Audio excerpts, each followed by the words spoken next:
2001 September 11 చరిత్రలోనే అత్యంత భయానకమైన రోజు. మనుషుల గుండెల్లో భయం నింపిన రోజు. అమెరికా నేలపై ఉగ్రవాదం రక్త చరిత్ర రాసిన రోజు. ప్రపంచాన్ని మార్చిన రోజు. ఆకాశంలో ఎగిరే విమానాలు క్షణాల్లో యమదూతల్లా మారాయి. ప్రయాణికుల విమానాలను హైజాక్ చేసిన ఉగ్రవాదులు న్యూయార్క్లోని 2 ఆకాశ హర్మ్యాల వంటి భారీ భవనాలను నేలమట్టం చేశారు.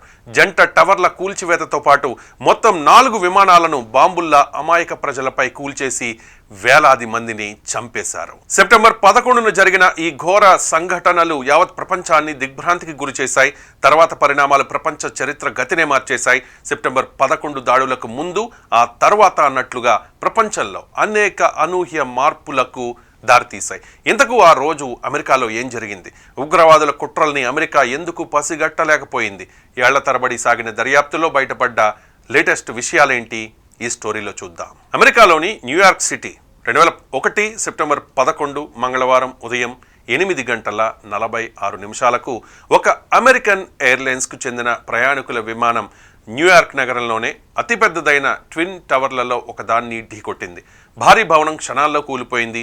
పేకమేడల భారీ భవనం నేలమట్టమవుతోన్న సమయంలో ఆకాశంలోంచి అగ్నికీలలు ఎగిసిపడ్డాయి. ఇది ప్రమాదవశాత్తు విమానం ఢీకొట్టిన ఘటన అనుకున్నారంతా. కానీ తర్వాత కొన్ని నిమిషాలకే ప్రమాదం కాదన్న చేదు నిజం బయటపడింది.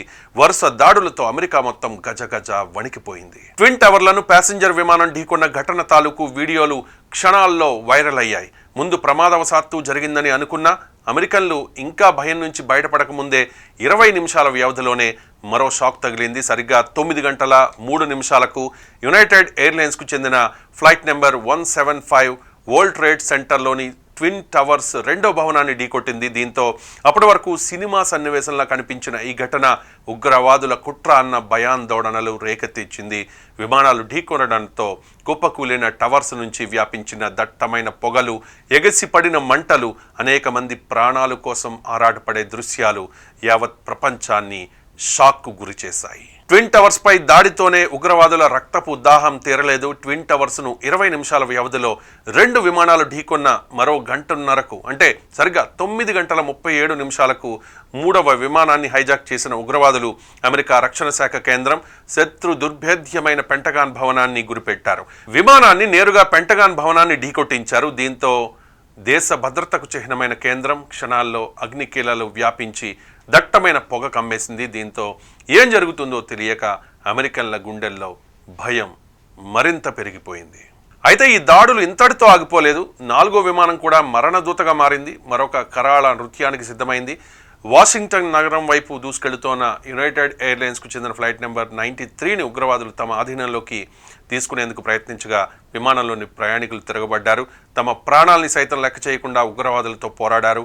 పెనుగులాటల మధ్య విమానం చివరికి అదుపు తప్పి పెన్సిల్వేనియాలో కూలిపోయింది. వందలాది మంది అమాయకుల ప్రాణాలు గాల్లో కలిసిపోయాయి.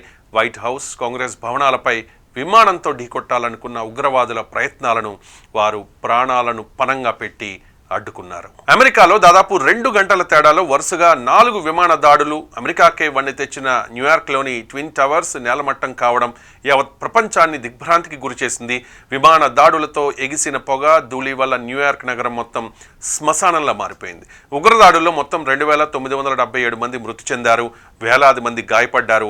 ఏమాత్రం సంబంధం లేని అనేక కుటుంబాలు క్షణాల్లోనే నాశనమైపోయాయి. ప్రాణాలను అరచేతిలో పెట్టుకుని పరుగులు పెట్టిన ప్రజల ఆక్రందనలు యావత్ ప్రపంచాన్ని కదిలించాయి.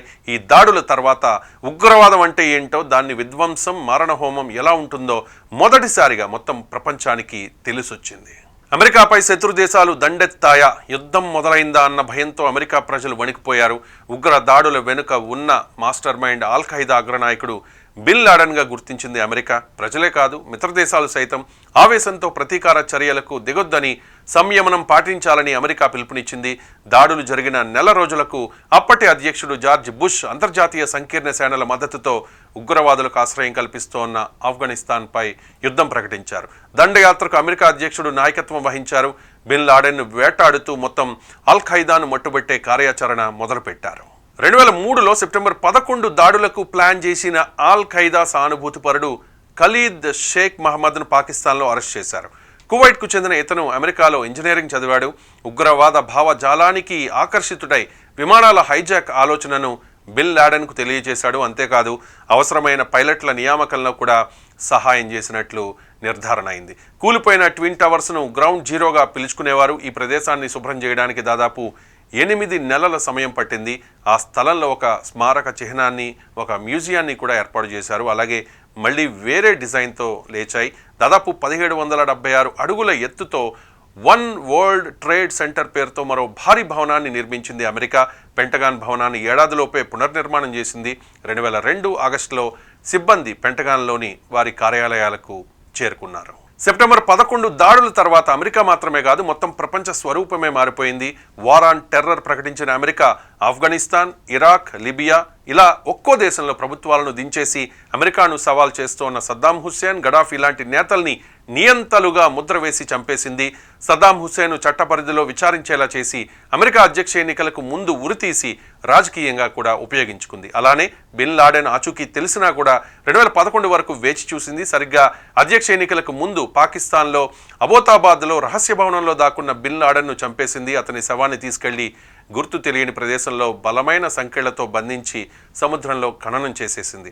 ఎక్కడైనా ఖననం చేస్తే అది ఉగ్రవాదులను ప్రేరేపించే స్మారక చిహ్నంగా మారుతుందన్న భయంతో అమెరికా ఇలా బిన్ లాడెన్ శవాన్ని సముద్రంలో ఖననం చేసింది. సెప్టెంబర్ 11 కేవలం అమెరికాపై జరిగిన ఒక దాడి మాత్రమే కాదు, ప్రపంచ మార్పులకు నాంది పలికిన రోజు. ప్రపంచ రాజకీయాలను, ఆర్థిక విధానాల వ్యవస్థను, భద్రతా విధానాల్ని శాశ్వతంగా మార్చేసింది. చెప్పుకుంటూ వెళితే ఎన్నో దేశాలు, దేశాధినేతల అంతానికి సెప్టెంబర్ 11 దాడులే నాందిగా నిలిచాయని స్పష్టమవుతోంది. అమెరికా జాతికే తలమానికల లాంటి భారీ భవంతులు కూలిపోయి వేలాది మంది అమాయక ప్రజలను బలి తీసుకున్న ఘటనలతో అమెరికా బెదిరిపోలేదు, చెదిరిపోలేదు. పథకం ప్రకారం వ్యూహాత్మకంగా వ్యవహరించి తనను ఎదురించే అనేక దేశాల పీచమణిచింది. దాదాపు 25 ఏళ్లైనా ఆ రోజు జరిగిన విషాద ఘటనల జ్ఞాపకాలు అమెరికన్ల గుండెలను ఇప్పటికీ కూడా పిండేస్తూనే ఉంటాయి. అందుకే ప్రతి ఏటా సెప్టెంబర్ 11న అమరులకు నివాళులర్పిస్తూ ఉంటారు. ప్రాణాలు పోగొట్టుకున్న వారి ఆత్మలకు అంజలి ఘటిస్తూ ఉంటారు.